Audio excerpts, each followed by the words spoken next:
सबसे पहला and most important point आ जाता है, वो है बेसिक्स। अब बेसिक्स के नाम पे आपको बहुत ज़्यादा टाइम वेस्ट नहीं करना है। फॉर एग्जांपल, अगर मैं डीसी मशीन की ही बात करता हूँ, अगर डीसी मशीन मैंने एक टॉपिक उठाया, चैप्टर उठाया, और डीसी मशीन में मैंने एक टॉपिक उठा लिया आर्मेचर रिएक्शन। सबसे पहले आर्मेचर रिएक्शन के बेसिक्स मैंने पढ़ लिए, either from the reference book और फ्रॉम द नोट्स। वो पढ़ने के बाद मुझे जो सेकंड स्टेप पे जाना है कि फॉर्मूला ऑफ दैट चैप्टर, अगर मैं चैप्टर पढ़ रहा हूँ तो उसके फॉर्मूला को मुझे लिखना है।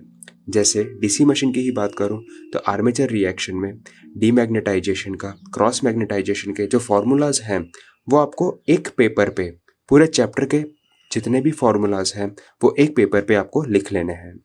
जैसे ही आप फॉर्मूला लिख लोगे तो आपको उस पूरे चैप्टर का क्रक्स पता चल गया, जो आपको एग्जाम में क्वेश्चन सॉल्व करने में मदद करेगा। Now the next most important thing is, जब आपको पता चल गया उसका बेसिक्स, जब आपको पता चल गया कि अच्छा चैप्टर में ये न्यूमेरिकल को सॉल्व करने के लिए फॉर्मूलाज हैं, तो आपने फॉर्मूला एक शीट पे आपके सामने रख लिए। Now the next step is, that is previous year question paper. आपने कोई भी इंस्टीट्यूट की प्रीवियस ईयर क्वेश्चन पेपर की बुक ली होगी तो उसको सॉल्व करना स्टार्ट कीजिए।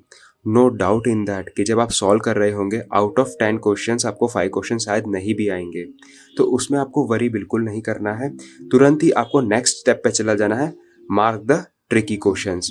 जो क्वेश्चन स्ट्रेट फॉरवर्ड होंगे वो तो आप इजीली सॉल्व कर दोगे फॉर्मूला अप्लाई करके। कुछ क्वेश्चंस में आप 50% सॉल्व करोगे और बाद में पता चलेगा कि अरे ये फॉर्मूला लगाने से तो ये सॉल्व हो जाएगा, तो वो 50% आप मार्क कर लीजिए ट्रिकी क्वेश्चंस में।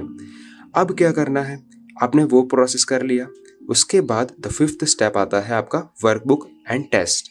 तो बेसिकली आपने सबसे पहले बेसिक्स पढ़ लिया, फॉर्मूला लिख लिए, यानी आपको फॉर्मूलाज याद हो गए, प्रीवियस ईयर क्वेश्चन पेपर किए, उससे आपको पता चला कि कौन कौन से ट्रिकी क्वेश्चंस हैं, क्वेश्चंस कैसे पूछे जाते हैं, ये हो गया।